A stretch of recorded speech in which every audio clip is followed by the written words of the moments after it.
Hello everyone, আমি ফয়সাল করিম মাসুদ। আপনারা যে হাদি হত্যাকাণ্ডের সাথে আমার জড়িত থাকার কথা জানেন। আসলে প্রকৃতপক্ষে আমি হাদি হত্যার এই ঘটনার সাথে কোনোভাবেই জড়িত না। এটা একটা মিথ্যা বানোয়াট, একটা চক্রান্ত, যার কারণে আমি দেশ ছেড়ে চলে আসতে বাধ্য হয়েছি। আমি দেশ ছেড়ে চলে এসেছি এখন দুবাইতে আছি।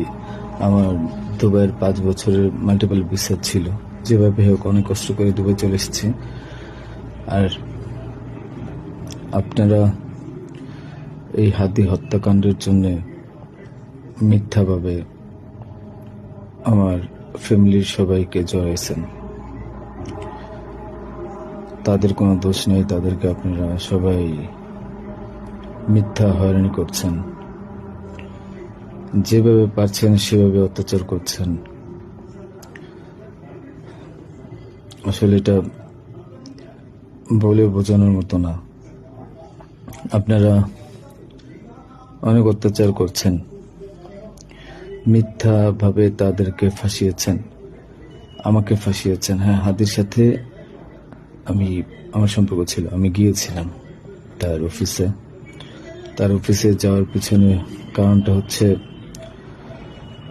আমি যেহেতু ব্যবসা করি, আমার একটা আইটি ফার্ম আছে। তো দীর্ঘ 10 বছর তো আমি বিজনেস করছি। এই আইটি ফার্মে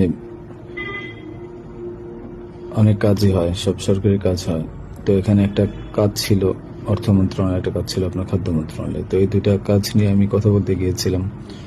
সে আমাকে পাইয়ে দিবে আশ্বস্ত করেছিল। আমি তাকে 5 লাখ টাকাও দিয়েছি, অগ্রিম চেয়েছিল। এবং তার এই যে আপনার যে প্রোগ্রামগুলো, এগুলার ডোনার হিসেবে আমাকে থাকতে বলেছিল। আমি থেকেছি এবং তার প্রোগ্রামগুলোর জন্য যত টাকা লাগতো আমি দিয়েছি। এবং লাস্ট যেদিন শুক্রবার, ওই দিনে তাকে আমি 10,000 টাকা দিয়েছি তার ওই প্রোগ্রামের জন্য। এখন কথা হচ্ছে, আমাকে মিথ্যাভাবে ফাঁসানো হয়েছে। এগুলা যেহেতু হাদির সাথে জামাতের একটা কানেকশন আগে থেকেই ছিল, ও জামাতের প্রোডাক্ট। তো সেই জন্য জামাতিরা কোনোভাবে এই ঘটনা ঘটেছে। ওই বাইকের মধ্যে আমি ছিলাম না, এবং ওই বাইকের চালকও আমার কোনো ছোট ভাই ছিল না। আমাদের দুজনকে মিথ্যাভাবে ফাঁসিয়েছে। এখন কি বলবো, এই জন্য আমার পরিবার ভুক্তভোগী।